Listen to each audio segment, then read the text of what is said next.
Good morning friends, నేను మీ సాయి మల్లేష్ని మాట్లాడుతున్నాను. ముందుగా మా ఛానల్ సబ్స్క్రైబ్ చేసి లైక్ చేసి షేర్ చేయండి. అదేవిధంగా వీలైనంత ఎక్కువ మందికి ప్రతి ఒక్కరు షేర్ చేసి అందరు సబ్స్క్రైబ్ చేసుకోగలరని కోరుచున్నాను. ఈరోజు వార్తల్లోని ముఖ్యాంశాలు తెలుసుకుందాం. ఆంధ్రజ్యోతి దినపత్రిక, ఇది జ్యుడిషియల్ యారగెన్సీ కాదా? ఆంధ్రజ్యోతి ఉంది రాధాకృష్ణ, ఇది జ్యుడిషియల్ యారగెన్సీ కాదా అన్నట్టుగా ఈ విధంగా ఏదైతే ఎమ్మెల్యేలు ఫిరాయింపుదారు ఎమ్మెల్యేలకు సంబంధించి ఈ విధంగా వాళ్ళపై తగిన చర్యలు తీసుకోవడం లేదన్నట్టుగా ఈ విధంగా దానికి సంబంధించి కోర్టు ఆదేశాలు ఇవ్వడానికి గాను ఈ విధంగా అసెంబ్లీ స్పీకర్పై గురించి ఈ విధంగా మాట్లాడుతున్నట్టు చూడొచ్చు రాధాకృష్ణ. కొన్ని కేసుల విచారణ సందర్భంగా న్యాయమూర్తులు చేస్తున్న వ్యాఖ్యలు జ్యుడిషియల్ యారగెన్సీని తలపిస్తున్నాయి. రాజ్యాంగం ప్రకారం గవర్నర్లకు రాష్ట్రపతికి గడువు విధించే అధికారం న్యాయ వ్యవస్థకు లేకపోవచ్చు.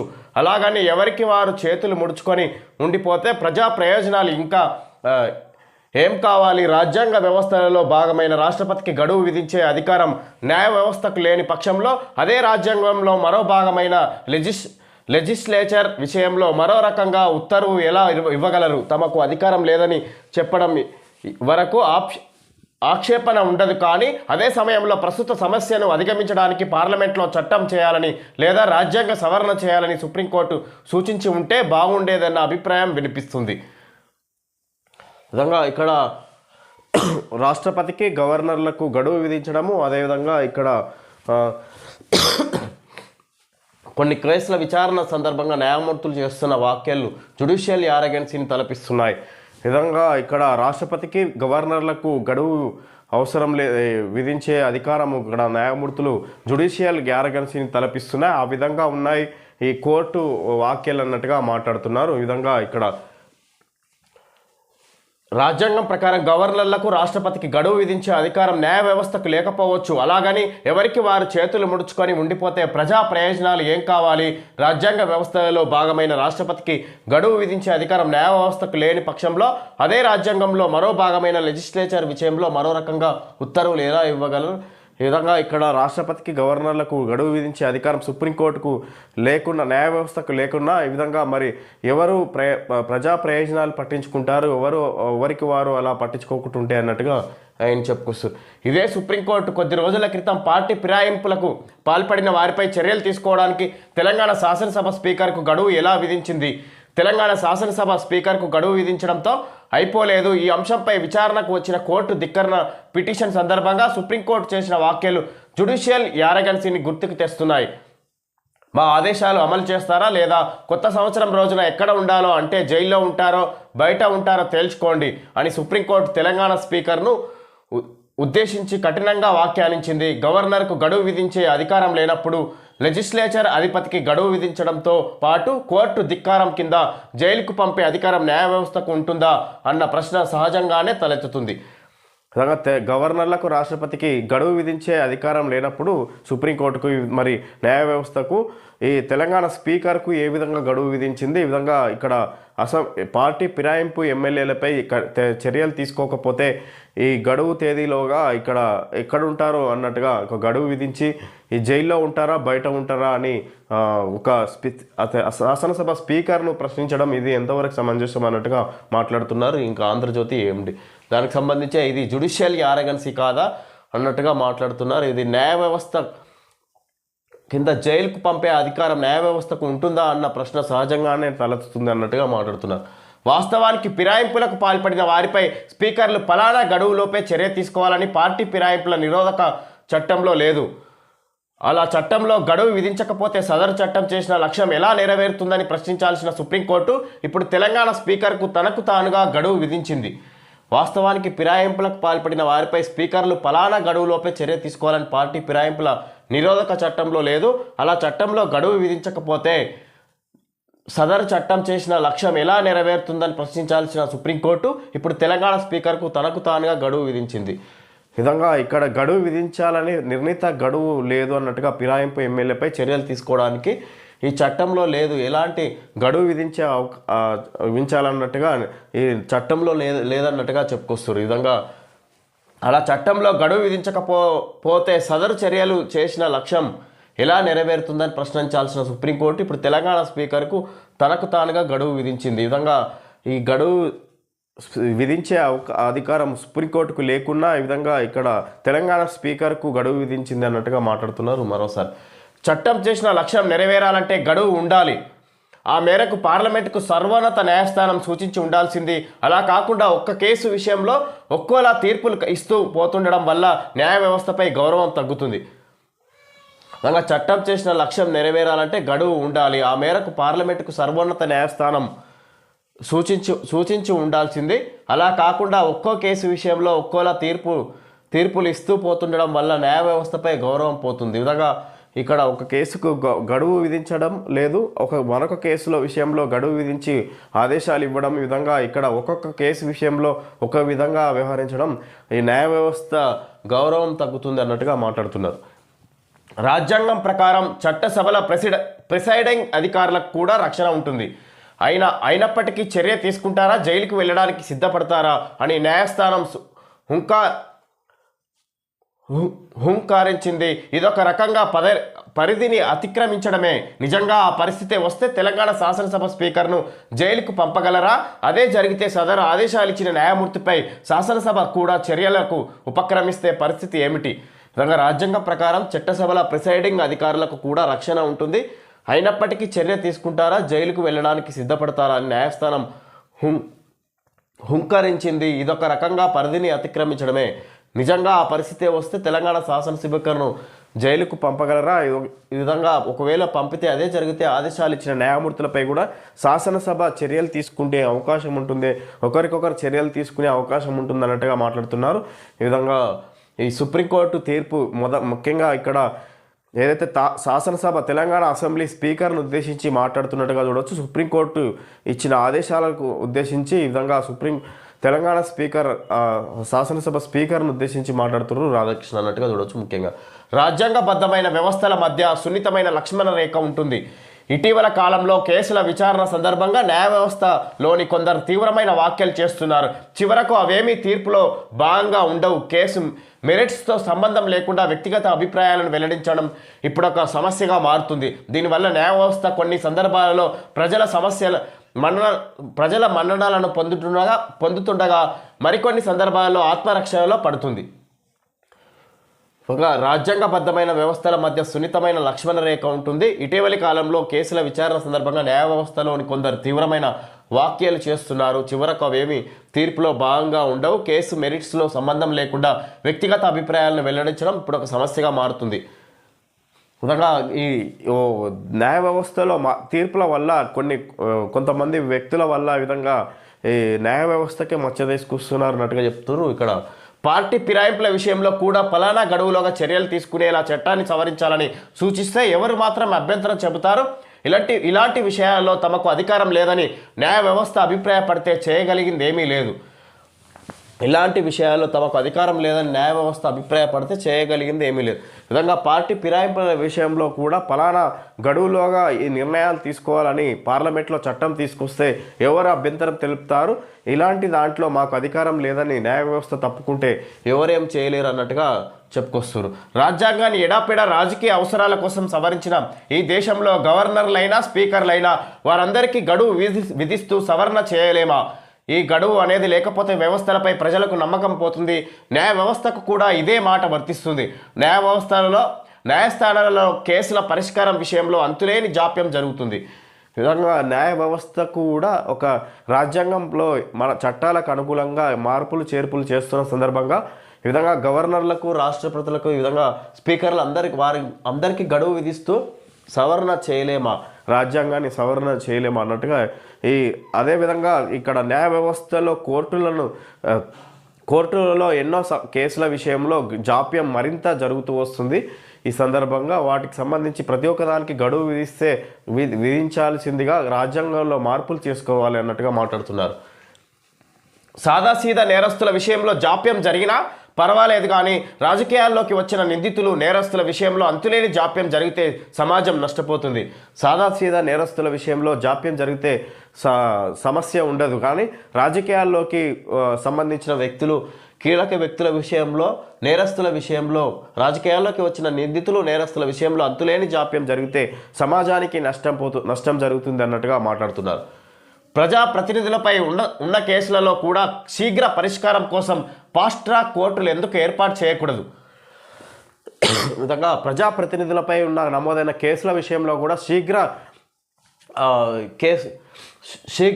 పరిష్కారం కోసం ఈ విధంగా న్యాయ వ్యవస్థ ఎందుకు తీసుకురాకూడదు అన్నట్టుగా ఫాస్ట్ ట్రాక్ కోర్టులు ఎందుకు ఏర్పాటు చేయకూడదు అన్నది మాట్లాడుతున్నారు. ఆంధ్రప్రదేశ్ మాజీ ముఖ్యమంత్రి జగన్మోహన్ రెడ్డి దాదాపు 13 ఏళ్లుగా బెయిల్ మీదే ఉన్నారు. గడువు లేకపోవడం వల్లనే కదా ఇలా జరుగుతుంది. విచారణ పూర్తి చేసి ఆయన నిర్దోషి అని తేల్చితే ఎవరికి అభ్యంతరం ఉండదు కదా. పుష్కర కాలం దాటిన జగన్ రెడ్డి ఆర్థిక నేరస్తుడో కాడో తేల్చుకోలేని స్థితిలో ప్రజలు ఉండడం ఏమిటి? ఫలితంగా జగన్ వంటి వారు చట్టంతో చెలిగాటం ఆడుతున్నారు. ఆర్కే విశ్లేషణ. విధంగా ఇక్కడ ఆంధ్రజ్యోతి ఎంటీ ఆర్కే రామకృష్ణ గారు ఈ విధంగా ఇక్కడ ముఖ్యంగా ఇక్కడ జగన్ రెడ్డి విషయంలో కూడా మాట్లాడుతున్నారు. ప్రధానంగా ఈ విధంగా ఎందుకు అతని అక్రమాస్తుల కేసుల్లో జగన్ రెడ్డి 13 ఏళ్ళుగా ఇక్కడ శిక్షను ఎదుర్కొంటున్నారు, దాన్ని విచారణ జరుపుతున్నారు, బయటనే ఉంటున్నారు. ఆ నేరస్తు విషయం కేసు ఉన్నా కూడా తక్షణ నిర్ణయం ఎందుకు తీసుకోవడం లేదు? త్వరితగతిన విచారణ జరిపించి అతను నేరస్తుడో కాదో తేల్చకపోతే ప్రజలు ఎలా అతడు న్యాయం తప్పు చేశాడని అనుకుంటారు అన్నట్టుగా ఇక్కడ చెప్పుకొస్తారు. ముఖ్యంగా ఈ విధంగా ఇక్కడ ప్రతి ఒక్క దానికి గడువు ఉంటే ఆ గడువు లోపల ఇక్కడ ఒక పరిష్కారం అనేది ఒకటి ఉంటుంది, లేదంటే సమాజం తీవ్ర స్థాయిలో నష్టపోతుంది అన్నట్టుగా మాట్లాడుతున్నారు.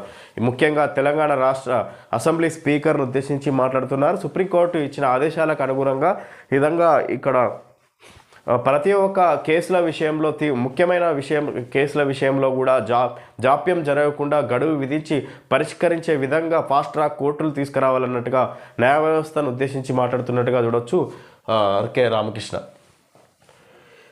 బీసీలకు పట్టం. డీసీసీ నియామకాల్లో 14 మందికి అవకాశం. జిల్లా కాంగ్రెస్ కమిటీలకు కొత్త అధ్యక్షులు.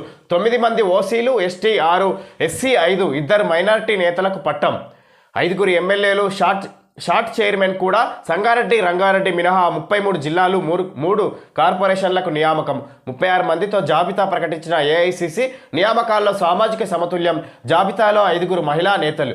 విధంగా కాంగ్రెస్ పార్టీ డీసీసీ కొత్త అధ్యక్షులను కాంగ్రెస్ పార్టీ నియమించింది. ఈ విధంగా 14 మందికి డీసీసీ నియామకాల్లో 14 మందికి అవకాశం. బీసీలకు పట్టమంట.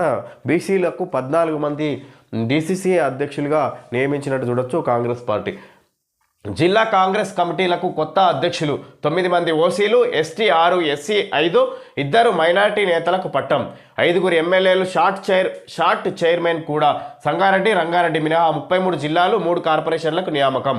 36 మందితో జాబితా ప్రకటించిన ఏఐసిసి 36 మందితోటి జాబితా విడుదల చేసింది ఏఐసిసి. విధంగా నియామకాల్లో సామాజిక సమతుల్యం. జాబితాలో 5 మహిళా నేతలు కూడా ఉన్నట్టు చూడొచ్చు. తెలంగాణలో స్థానిక సంస్థల సమరానికి సిద్ధమవుతున్న వేళ జిల్లాలకు కాంగ్రెస్ పార్టీ కొత్త సారథులను నియమించింది. రంగారెడ్డి, సంగారెడ్డి మినహా పార్టీ పునర్వ్యవస్థీకరించుకున్న ఈ 33 జిల్లాల్లో 3 కార్పొరేషన్లకు డీసీసీ అధ్యక్షుల నియామకం జరిపింది. ఈ మేరకు 36 మందితో కూడిన జాబితాను ఏఐసిసి సంస్థాగత ప్రధాన కార్యదర్శి కేసీ వేణుగోపాల్ శనివారం ప్రకటించారు. పార్టీ అధ్యక్షుడు మల్లికార్జున ఖర్గే ఆమోదం మేరకు ఈ నియామకాలు తక్షణమే అమల్లోకి వస్తాయని తెలిపారు. కాగా డీసీసీ అధ్యక్షుల నియామకాల్లో పార్టీ సామాజిక సమతుల్యం పాటించింది. విధంగా సామాజిక సమతుల్యం అంటే ఎవరికి ఎంత కేటాయించాలో ఆ విధంగా జనాభా దామాష ప్రకారం కేటాయించినట్టుగా చూడవచ్చు. ఈ విధంగా బీసీలకు రిజర్వేషన్ కేటాయించాలనే ఉద్దేశంతో ఈ విధంగా ఈ 33 నియామకాల్లో గాను 14 బీసీలకు కేటాయించింది. 9 మంది ఓసీలకు, 6 ఎస్టీలకు ఈ విధంగా సామాజిక సమతుల్యం పాటించినమన్నట్టుగా చెప్పుకొస్తారు. 14 డీసీసీలను బీసీలకు కట్టపెట్టింది. 9 మంది ఓసీలు, 6 ఎస్టీలు, 5 ఎస్సీలు, 2 మైనార్టీలకు అవకాశం కల్పించింది. వీరిలో 5 మహిళలు ఉన్నారు. 5 ఎమ్మెల్యేలు, 1 కార్పొరేషన్ చైర్మన్కు సైతం డీసీసీ అధ్యక్ష పదవులు దక్కాయి. డీసీసీ అధ్యక్షులుగా నియమితులైన ఎమ్మెల్యేల్లో బీర్లా ఇలయ ఆలేరు, మేడిపల్లి సత్యం చొప్పదండి, మక్కాన్ సింగ్, రాజ్ ఠాకూర్, రామగుండం, వెడ్మ బొజ్జు, ఖానాపూర్, చిక్కుడు వంశీకృష్ణ, అచ్చంపేట. తెలంగాణ స్పోర్ట్స్ అథారిటీ షార్ట్ చైర్మన్ కె శివసేన రెడ్డి ఉన్నారు. కాగా గత అసెంబ్లీ విధంగా ఇక్కడ 14 మంది డీసీసీ అధ్యక్షులుగా బీసీలకు కేటాయించినట్టుగా చూడవచ్చు. ఏఐసీసీ కాంగ్రెస్ పార్టీ కొత్త అధ్యక్షులను డీసీసీ అధ్యక్షులుగా నియమించారు. 36 మంది డీసీసీ అధ్యక్షులుగా నియమిస్తూ ఏఐసీసీ ప్రకటన వెలువరించినట్టుగా చూడవచ్చు. నియంతలను తరిమికొట్టిన కళాకారులు. అదే కోవకు చెందిన గొప్ప కవి అందశ్రీ జయజయహే గీతంపై గత సర్కారు కుట్ర.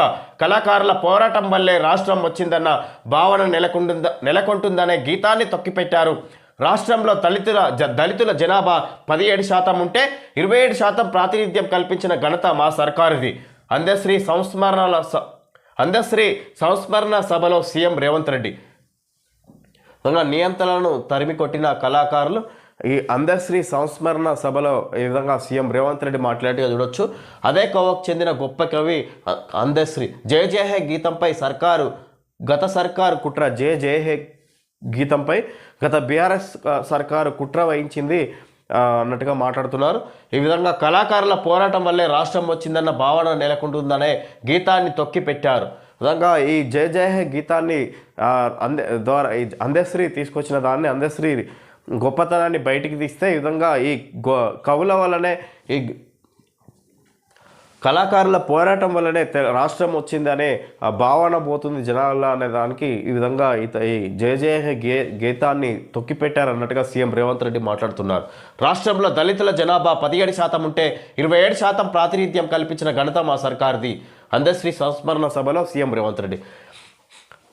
పాలకులు ఆధిపత్యం చెలాయించుకున్నప్పుడల్లా తెలంగాణ గడ్డ మీద పుట్టిన కవులు కళాకారులు గొంగడి దులిపి గజ్జకట్టి గలాన్ని సవరించి పోరాటంలోకి దుమికి నియంత్రణను తరిమి కొడతారని చరిత్ర చెబుతుందని, అలాంటి స్ఫూర్తిదాయకమైన సాహితీవేత్తలో ఒకరు అందశ్రీ అని. విధంగా పాలకులు ఆధిపత్యం చెలాయించాలనుకున్నప్పుడల్లా తెలంగాణ గడ్డ మీద పుట్టిన కవులు కళాకారులు గొంగడి దులిపి గజ్జకట్టి గలాన్ని సవరించి పోరాటంలోకి దుమికి నియంత్రణను తరిపి కొడతారని చరిత్ర చెబుతుంది. విధంగా కవుల వల్లనే ఈ కళాకారుల వల్లనే ఈ విధంగా ఇక్కడ ఈ తెలంగాణ రాష్ట్రాన్ని సాధించగలిగాం అన్నట్టుగా ముఖ్యంగా చెప్పుకొస్తారు. ఇక్కడ అందశ్రీ సంస్మరణ సభలో అందశ్రీ ముఖ్య పాత్ర వహించారు తెలంగాణ రాష్ట్రం సాధించడంలో అన్నట్టుగా కూడా చెప్పుకొస్తారు. ఈ విధంగా చరిత్ర అనేది పాలకులు ఆధిపత్యం చెలాయించాలనుకున్నప్పుడల్లా ఈ గాయకులు కవులు గొంగడి దులిపి గజ్జగట్టి గలాన్ని వినిపించడం ద్వారా పోరాటంలోకి దుమికి నియంత్రణను తరిపికొట్టారు. ఈ కళాకారుల వల్లనే జరిగింది అన్నట్టుగా మాట్లాడుతున్నారు సీఎం రేవంత్ రెడ్డి. బీసీ సర్పంచుల రిజర్వేషన్కు ఆధారం 2024 కులగణనే. ఎస్సీ ఎస్టీ సర్పంచులకు 2011 జనాభా లెక్కలు ఆధారం. వార్డు సభ్యులందరికీ 2024 కులగణనే లెక్క. పంచాయతీ ఎన్నికల మార్గదర్శకాల జీవో జారీ. మెజారిటీ జిల్లాల్లో రిజర్వేషన్ల ఖరారు. కేటాయింపులతో నేడు జిల్లాల వారీగా గెజెట్లు. ముందు ఎస్టీ, తర్వాత ఎస్సీ, బీసీ, జనరల్, మహిళ. 50% దాటకుండా పంచాయతీ రిజర్వేషన్లు. మహిళలకు అన్ని వర్గాల్లో సమాంతరంగా 50%. రొటేషన్ తప్పనిసరి, అవసరమైతే లాటరీ. ఆర్డీఓ స్థాయిలో సర్పంచుల రిజర్వేషన్ల ఖరారు. వార్డు సభ్యుల రిజర్వేషన్లు తేల్చేది ఎంపీడీఓలు. పంచాయతీ పోరుకు ప్రధాన పార్టీలు సై. విధంగా బీసీ సర్పంచుల రిజర్వేషన్కు ఆధారం 2024 కులగణన ద్వారా బీసీ సర్పంచులకు రిజర్వేషన్ కల్పిస్తున్నట్టుగా చూడొచ్చు. ఈ విధంగా ఇక్కడ రిజర్వేషన్లు కల్పిస్తూ విధంగా ఈ పంచాయతీ ఎన్నికల సందర్భంగా రిజర్వేషన్లను ప్రకటించినట్టుగా చూడొచ్చు. ఈ సందర్భంగా రాష్ట్రంలోని గ్రామ పంచాయతీలకు జరగబోయే ఎన్నికలకు సంబంధించి రిజర్వేషన్ల ప్రక్రియ దాదాపు పూర్తయింది. బీసీలు, ఎస్సీ, ఎస్టీలు, మహిళలకు రిజర్వేషన్లు ఎలా ఖరారు చేయాలన్న దానిపై విధి విధానాలను వివరిస్తూ రాష్ట్ర ప్రభుత్వం శనివారం జీవో నెంబర్ 46 జారీ చేసింది. దీనిపై ఇప్పటికే ఒక దఫా కసరత్తు చేసిన జిల్లా కలెక్టర్లు, ఆర్డీఓలు, ఎంపీడీఓలు తక్షణమే జీవోకు అనుగుణంగా చకచకా రిజర్వేషన్ల ఖరారు ప్రక్రియను పూర్తి చేసేశారు. కొన్ని జిల్లాల్లో అక్కడక్కడ పెండింగ్ ఉన్నవి రేపు పూర్తి చేస్తారు. ఎక్కడైనా రిజర్వేషన్ల ఖరారులో లాటరీ పద్ధతిని విధంగా ఇక్కడ ఆర్డీఓ, ఎంపీడీఓ పరిధిలో ఈ రిజర్వేషన్లు ఖరారు చేస్తున్నారు సర్పంచ్లకు, వార్డు మెంబర్లకు.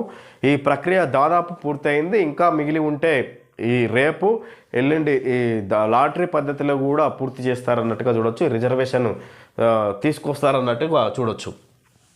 విధంగా సర్పంచ్ ఎలక్షన్లు ఎప్పటి నుంచో వాయిదా పడుతూ వస్తున్న వేళ ఈ విధంగా ఇక్కడ ఫైనల్కు చేరుకున్నట్టుగా చూడొచ్చు.